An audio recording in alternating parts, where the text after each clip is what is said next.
Bismillahirrahmanirrahim. Assalamualaikum warahmatullahi wabarakatuh. Selamat siang dan juga selamat malam bagi yang kelas reguler sore. Alhamdulillah kita bisa bertemu lagi di pertemuan yang ke-11, di mana pertemuan 10 sebelumnya kita telah mempelajari komunikasi dalam organisasi sampai pada bagaimana komunikasi perusahaan yang dilakukan ketika terjadi krisis komunikasi.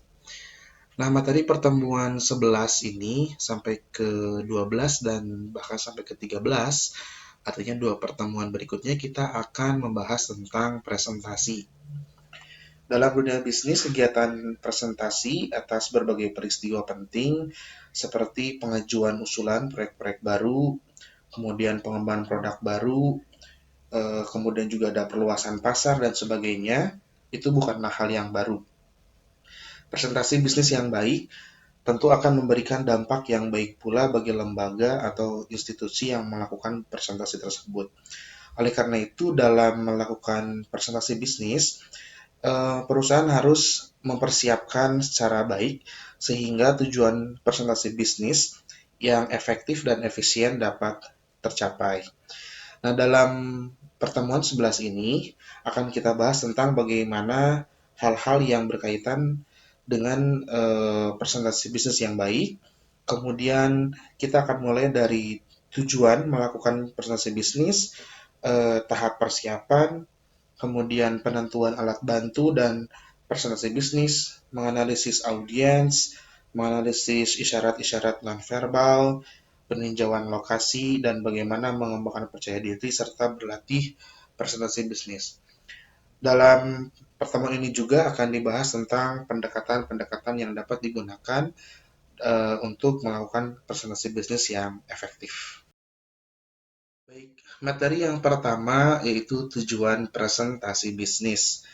Seorang presenter atau pembicara yang melakukan presentasi di hadapan pemirsa atau audiens tentunya memiliki tujuan tertentu yang ingin dicapai.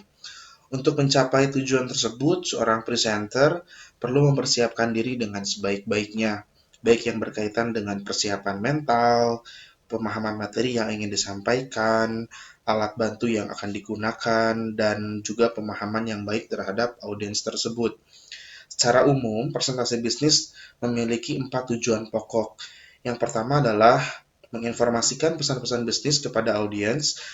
Yang kedua, menghibur audiens. Yang ketiga, menyentuh emosi audiens. Dan yang keempat, memotivasi audiens untuk bertindak sesuatu sesuai yang ingin dicapai pada presentasi bisnis tersebut. Kita akan pelajari dari nomor yang pertama, yaitu menginformasikan pesan-pesan bisnis kepada audiens. Salah satu tujuan presentasi bisnis yang paling umum adalah menyampaikan atau menginformasikan atau inform pesan-pesan bisnis kepada audiens. Pesan-pesan bisnis yang disampaikan tentu saja harus menarik, kemudian sederhana, mudah dipahami, dan enak didengar oleh audiens. Hindarkan bentuk-bentuk presentasi yang membosankan, monoton, tidak jelas, dan bahasanya sulit dipahami. Yang kedua adalah menghibur audiens.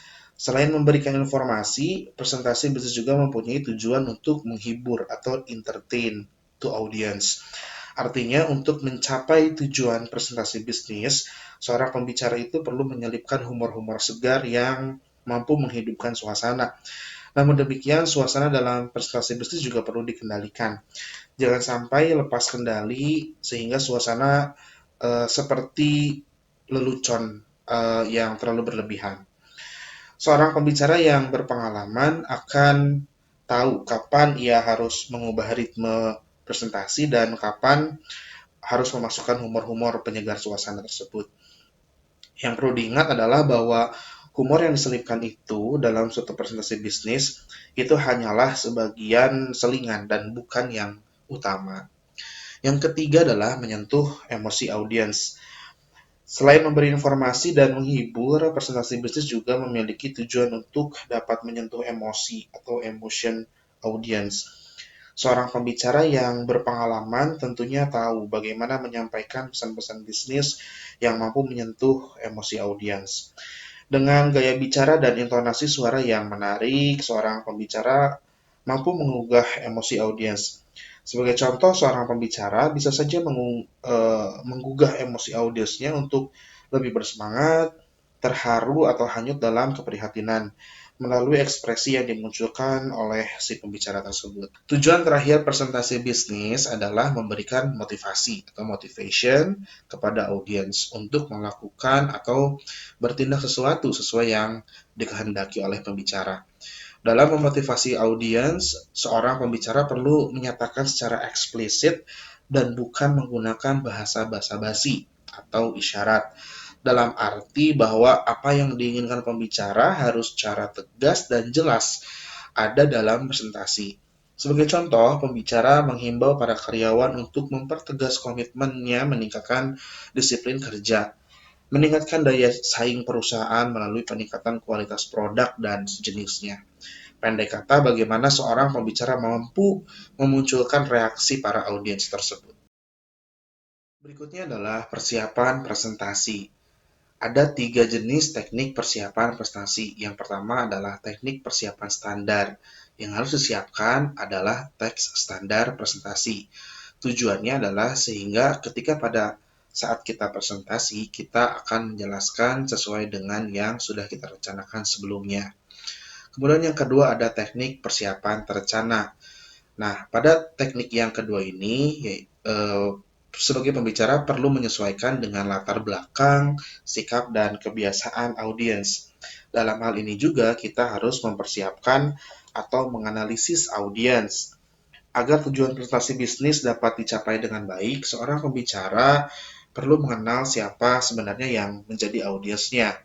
Melalui pendekatan bertanya dengan menggunakan kata tanya seperti apa, siapa, di mana, kapan, mengapa, dan bagaimana, seorang pembicara akan dapat mengidentifikasi siapa sebenarnya audiens yang dimaksud, sehingga dapat melakukan berbagai persiapan antisipatif. Teknik yang ketiga ada persiapan terprogram. Teknik yang ketiga ini digunakan apabila Anda sebagai presenter akan memberikan presentasi mengenai sesuatu yang lebih spesifik. Misalkan Anda dari perusahaan suatu jenis pabrik yang memproduksi mesin, sehingga Anda butuh materi yang menjelaskan secara spesifik dari mesin tersebut. Nah, maka saudara harus menggunakan teknik persiapan terprogram. Kemudian presenter akan memberikan presentasi kepada audiens dengan latar belakang, sikap, dan kebiasaan yang berbeda. Ini artinya tentu pada saat presentasi nanti akan diundang misalkan dengan beberapa pejabat atau beberapa bagian. Maka isi dari presentasi tersebut Anda sesuaikan dengan siapa audiensnya. Dan yang ketiga adalah dilengkapi dengan pengetahuan teknis dari materi yang akan dipaparkan. Berbicara tentang presentasi dalam peralatan sebuah mesin yang akan digunakan atau dijual oleh ke calon pelanggan, maka tentu Anda sebagai penjual atau pihak yang dipercaya sebagai presenter menjelaskan mesin tersebut, tentu Anda bukan hanya bisa menjelaskan, tetapi juga Anda bisa menggunakannya.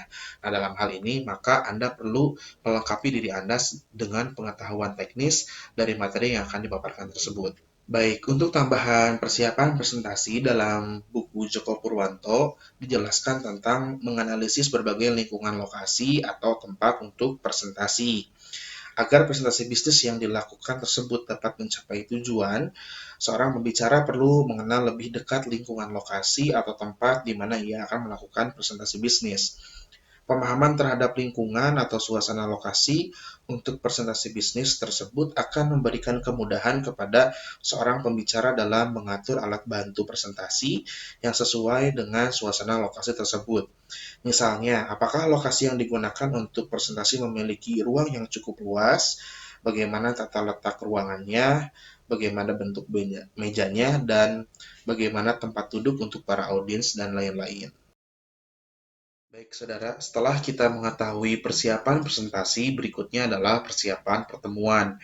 Persiapan pertemuan ini memiliki tujuan, yakni tanggapan positif dan membangun minat audiens untuk tertarik dengan yang diperhatikan, yaitu adalah Anda sebagai presenter. Terdapat 4 persiapan diri yang Anda harus lakukan dalam persiapan pertemuan. Yang pertama adalah penampilan diri.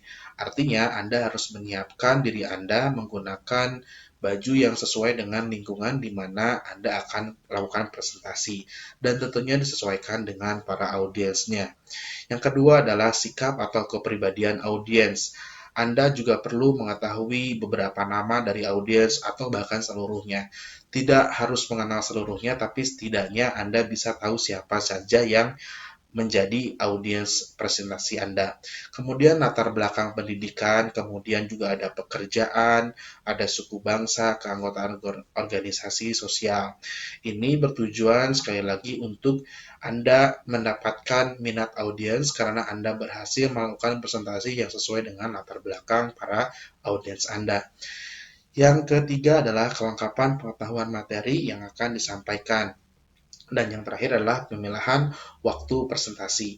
Pemilihan waktu presentasi ini juga penting, artinya Anda setelah mempersiapkan waktu presentasi, Anda bisa mengatur kapan Anda untuk memulai pada saat sebelum presentasi, kemudian masuk pada isi materi yang utama, dan Anda tutup presentasi, diadakan tanya jawab, lalu ditutup oleh MC. Hal itu menjadi penting untuk kelancaran presentasi Anda. Berikutnya adalah peninjauan lokasi. Peninjauan lokasi bagi presenter apabila dimungkinkan merupakan salah satu faktor yang perlu dipertimbangkan sebelum melakukan presentasi bisnis demi kelancaran presentasi tersebut. Beberapa hal yang dapat dilakukan adalah yang pertama, menganalisa situasi lingkungan terutama ruangan tempat di mana kita presentasi. Apakah ada di indoor atau di outdoor? Tentunya ketika kita menjadi presenter di ruang indoor akan berbeda dengan di area outdoor. Seperti halnya penggunaan intonasi suara kita harus lebih keras. Berikutnya adalah yang kedua, kembali analisa siapakah audiens kita. Dan yang ketiga adalah penguasaan terhadap alat bantu presentasi. Tentunya ini ketika kita akan melakukan presentasi di ruang indoor, untuk mengecek alat bantu kita presentasi sudah baik atau belum tentu akan lebih mudah.